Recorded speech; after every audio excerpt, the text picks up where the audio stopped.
ఓం సమర్థ సద్గురు సాయినాథ్ మహారాజ్కి జై. ఓం సాయిరామ్. మన బాబా కుటుంబ సభ్యులందరికీ నమస్తే అండి. మీ అందరిపైన షిరిడీ సాయినాథన్ ఆశీస్సులు ఉండాలని, మీరు ఎప్పుడూ సంతోషంగా ఉండాలని మనస్ఫూర్తిగా కోరుకుంటున్నాను. ఫ్రెండ్స్, మీకు ఎటువంటి కష్టాలు సమస్యలు ఉన్నా సరే ఒక్కసారి గురువుగారిని కాంటాక్ట్ అవ్వండి. శ్రీ దుర్గాదేవి జ్యోతిష్యాలయం, గురూజీ శివప్రసాద్ గారు. ఫోన్ నెంబర్ వచ్చేసి 9959914981. మీ సమస్య ఏదైనా సరే, వ్యాపారం, చదువు, ఉద్యోగం, పిల్లల్లో జ్ఞాపకశక్తి లేకపోవడం, రాజకీయం, ప్రేమ, పెళ్లి, భార్యాభర్తల మధ్య కలహాలు, కుటుంబ సమస్యలు, ఆరోగ్య సమస్యలు, విదేశీ ప్రయాణం, లక్ష్మీ శాంతి, కళ్యాణ దోషం, ఆర్థిక ఇబ్బందులు, ఇలా ఎటువంటి సమస్యలు ఉన్నా సరే ఆ సమస్యలకు తగిన పూజలు చేసి గురువుగారు 24 గంటల్లో పరిష్కారం చూపిస్తారండి. ఈ గురువుగారికి చూపించుకున్న వారికి ఎంతో మందికి మంచి జరిగింది ఫ్రెండ్స్. కాబట్టి మీరు కూడా ఒక్కసారి నమ్మకంతో ఈ గురువుగారిని కాంటాక్ట్ అవ్వండి. ఇంక ఈరోజు వీడియోలోకి వెళ్ళిపోతాము. మన బాబాగారు సందేశం అండి. మన బాబాగారు ఏమంటున్నారంటే, తల్లి, నీ ముందుకు బంగారపు నాణాన్ని, వెండి నాణాన్ని తీసుకువచ్చానమ్మా. నన్ను తలుచుకుంటూ ఒక కాయిన్ అయితే తాకు. నువ్వు ఎటువంటి శుభవార్త వినబోతున్నావో తెలుసుకో తల్లి. నీ మనసులో ఉన్న కోరిక తప్పకుండా నెరవేరుస్తాను అని అయితే మన బాబాగారు మనందరి కోసం చాలా అంటే చాలా చక్కటి సందేశం తీసుకొచ్చారండి. మరి మన బాబాగారు ఇలా ఎందుకు చెబుతున్నారో ఆయన మాటల్లోనే తెలుసుకుందాము. చిన్న రిక్వెస్ట్ ఫ్రెండ్స్, మన వీడియోస్కి అయితే ఒక చిన్న లైక్ ఇవ్వండి. ముందుగా అయితే బంగారపు నాణ్యాన్ని తాకిన వారి గురించి అయితే మన బాబాగారు ఇలా అంటున్నారండి. బంగారు నాణ్యం తాకావు కదమ్మా, ఇప్పటి నుంచి నీ భవిష్యత్తు మొత్తం బంగారుమయం చేస్తాను. ఎందుకు నువ్వు అంతలా నీ జీవితాన్ని ఎతుకుతున్నావు? ఎంతో బాధగా నీ జీవితాన్ని ఎందుకు తల్లి ఊహించుకుంటున్నావు? నువ్వు పడుతున్న కష్టాల వలన నీ భవిష్యత్తు గురించి నువ్వు అలా ఊహించుకుంటున్నావు కానీ తల్లి, నీ భవిష్యత్తు వేరేలా ఉంది. చాలా మంచిగా ఉందమ్మా నీ భవిష్యత్తు. నీ జీవితాన్ని చాలా బాధగా ఊహించుకుంటే ఎలా చెప్పు తల్లి? ఒక్కసారి నీ చుట్టూ ఉన్న వారిని కూడా గమనిస్తూ ఉండు. వారిలో కూడా చెప్పుకోలేని సమస్యలు ఉన్నాయి, కానీ వారు ఉన్న దానిలోనే సంతోషంగా ఉంటూ సంతోషాన్ని వెతుక్కుంటున్నారు. ఎప్పుడూ కూడా నువ్వు జీవితాన్ని విరక్తిగా ఊహించుకోకూడదు తల్లి. నీకు ఉన్న దానిలో నువ్వు సంతోషంగా ఉండగలిగితే నువ్వు పడుతున్న బాధ ప్రతిదీ కూడా నీకు చాలా చిన్నదిగా అనిపిస్తుంది. ఏ ఒక్క సమస్య అయినా సరే నీ సంకల్పం ముందు చాలా చిన్నగా అయిపోతుంది. కష్టం వచ్చింది అని నీ జీవితాన్ని నువ్వే నిందించుకుంటూ ఉంటావా చెప్పు తల్లి? నాకు నేనే ధైర్యం, నా వెనక కొండంత అండగా నా సాయి తండ్రి ఉన్నాడు అని అనుకుంటూ ఉండు. విజయం అనేది గొప్పది కాదు, కానీ ఆ విజయాన్ని సాధించిన వ్యక్తి చాలా గొప్పవాడు.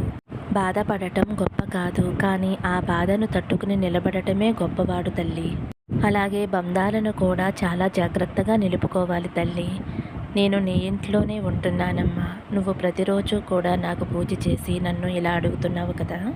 నువ్వు అడిగేవన్నీ కూడా నేను వింటూనే ఉంటున్నానమ్మా. నీ పక్కనే ఉన్నాను, నీకు ధైర్యంగా నిలబడతాను. నేను నీలోనే ఉన్నాను. నువ్వు నన్ను చూడలేకపోతున్నావు, నువ్వు నన్ను ఎక్కడెక్కడో వెతుకుతున్నావు, కానీ బాబా అని పిలిచినప్పుడల్లా నేను పలుకుతూనే ఉన్నాను, కానీ నువ్వు గుర్తించడం లేదు తల్లి.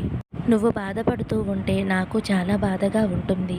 నేను కూడా బాధని అనుభవిస్తూ ఉంటున్నాను. నా తల్లికి నేను ఏమీ చేయలేకపోతున్నానే. కర్మఫలం ఉండటం వలన అది తొలగే వరకు ఏమీ చేయలేని పరిస్థితి నాది అని నాలో నేను ఎంతగానో కృంగిపోతున్నానమ్మా.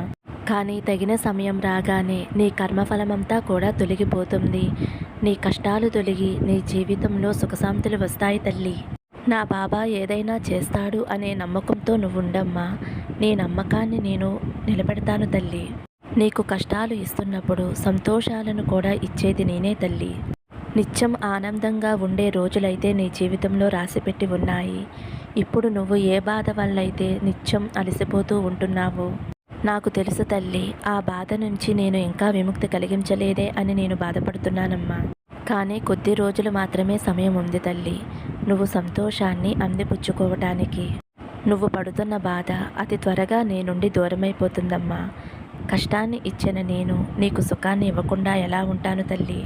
ఆ తరువాత ఆనందం విలువ ఎంత అద్భుతంగా ఉంటుందో అది కూడా చూపిస్తాను. నీ ప్రేమకి, నీ భక్తికి నేనెప్పుడూ కూడా దాసుడినే తల్లి. అందుకే నువ్వు నన్ను చూడగలుగుతున్నావు. నేను మిమ్మల్ని ఎలాంటి పరిస్థితుల్లోనైనా సరే విడిచిపెట్టను తల్లి. నేను నీతోనే ఉంటాను. నీ బాబా ఏమి చేయగలడో అది నమ్మితే చాలు. నీ సాయి తండ్రి శక్తి సామర్థ్యాల గురించి నువ్వు అతి త్వరలోనే తెలుసుకుంటావు.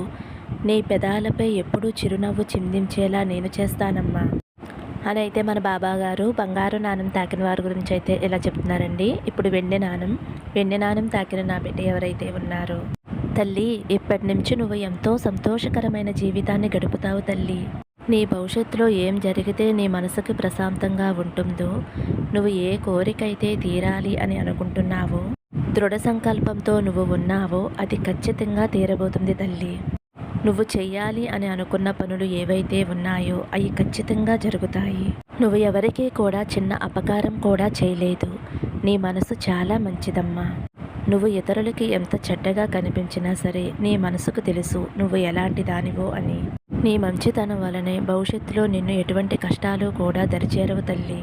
నీ మంచితనమే నిన్ను కాపాడుతూ ఉంటుంది. నీకు శ్రీరామ రక్షగా ఉంటుంది. ఎప్పుడూ కూడా ఈ మంచితనాన్ని, ఈ మంచి మనసుని నువ్వు విడిచిపెట్టవద్దు తల్లి. వ్యాపారం అయితే మొదలు పెట్టాలి అని అనుకుంటున్నావో ఆ వ్యాపారం ఖచ్చితంగా మొదలుపెట్టమ్మా. ఆ వ్యాపారం మంచిగా నడిచేలా నేను చేస్తాను కదా. నువ్వు ఒక మంచి శుభవార్తని, తీపి కబురు వినటానికి చాలా సిద్ధంగా ఉండు తల్లి. నీకు అంతా మంచి జరుగుతుందమ్మా. అలాగే మీ కుటుంబంలో చిన్న చిన్న తగాదాలు అనేవి వస్తున్నాయి కదా. నువ్వు ఎంత మంచితనంగా ఉన్నా సరే నీ కుటుంబ సభ్యులు ఎవరైతే ఉన్నారో వారు నిన్ను అస్సలు అర్థం చేసుకోవడం లేదు. అందుకు నువ్వు చాలా బాధపడుతున్నావు. నీ భర్తతో అయినా, లేదంటే భార్యతో అయినా, స్నేహితులతో అయినా గొడవలు జరుగుతూ ఉంటున్నాయి. నీ మంచితనం ఏంటో వారు తప్పకుండా అర్థం చేసుకుని, నీ విలువ తెలుసుకుని వారు నీతో మళ్ళీ కలిసి సంతోషంగా ఉంటారమ్మా. ఆ గొడవలు అనేవి తొలగిపోతున్నాయి. ఉగాది రాగానే, కొత్త సంవత్సరం అడుగు పెట్టగానే నీ జీవితం ఎంతో అందంగా, సంతోషకరంగా మారుతుంది తల్లి. నీ భవిష్యత్ అంతా కూడా బాగుంటుంది. నీ కోపం కొంచెం తగ్గించుకో బిడ్డ. నీ కోపం వల్లే తల్లి కొంచెం ఒడిదుడుకులు రావడానికి కారణం. కాబట్టి ఆ కోపాన్ని తగ్గించుకో అమ్మా.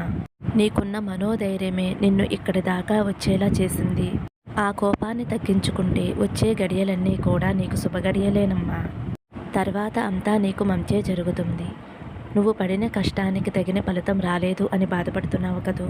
ఎంత కష్టపడుతున్నా సరే మంచి ప్రతిఫలం ఎందుకు రావటం లేదు అని ఆలోచిస్తూ ఉంటున్నావు. అలా ఆలోచించుకు తల్లి. నీ కష్టానికి తగ్గ ప్రతిఫలం అతి తొందరలోనే నిన్ను చేరబోతుంది. త్వరలోనే నీకు ఆ అద్భుతాన్ని చూపించబోతున్నాను. నువ్వు వేరే వాళ్ళ వల్ల వచ్చే గొడవల వలన నువ్వు ఎంతో ఇబ్బంది పడుతున్నావమ్మా. నీ మనసంతా కూడా చిందరవందర చేసుకుంటున్నావు. అలా ఆలోచించకుండా ఎక్కువగా శ్రద్ధ చూపించు. నీ జీవితంపై నువ్వు శ్రద్ధ చూపించు. ఏకాగ్రతతో ఉండు. ఎవరి మాటలు కూడా పట్టించుకోవద్దు. ఏ శుభకార్యాన్నైతే నువ్వు చేయాలి అని అనుకుంటున్నావో ఆ శుభకార్యం అతి త్వరలోనే చేయబోతున్నావు తల్లి. నీ పిల్లల భవిష్యత్తు కూడా పూర్తిగా మంచిగా సక్రమంగా సాగుతుంది తల్లి. భార్యాభర్తల మధ్య ఉన్న గొడవలు కూడా తొలగిపోయి మీ భార్యాభర్తలు ఇద్దరూ కూడా కలిసి ఎంతో సంతోషంగా ఉంటారమ్మా. కేవలం నీ భర్త చెప్పుడు మాటలు వినటం వలనే నిన్ను లోకువగా చులకనగా చూస్తున్నాడు తల్లి. నిన్ను దూరం పెడుతున్నాడు. కాబట్టి ఎవరైతే చెప్పుడు మాటలు చెబుతున్నారో వారిని నీ భర్త నుండి దూరం చేస్తాను తల్లి. నీవేమిటో, నీ బిడ్డలేమిటో, నీ విలువేమిటో తెలిసేలా చేస్తాను. తప్పకుండా మిమ్మల్ని అర్థం చేసుకుని మీ వద్దకు వస్తారమ్మా. నీవు నీ భర్తతో కలిసి, నీ బిడ్డలతో కలిసి ఎలా సంతోషంగా ఉండాలి అని కోరుకుంటున్నావో అలా ఉంటావు తల్లి. నా మీద నమ్మకంతో ఆనందంగా, సంతోషంగా ఉండు అని అయితే మన బాబాగారు వెండి కాయిన్ తాకిన వారి గురించి అయితే ఇలా చెప్తున్నారండి. మరి మన బాబాగారు మంచి సందేశం అందించారు కదండి. ఈ సందేశం నచ్చితే ఒక చిన్న లైక్ ఇవ్వండి. సర్వే జన సుఖినోభవంతు. సమస్తం సద్గురు సాయినాథార్పణమస్తు. శుభం భవతు. జై సాయిరామ్.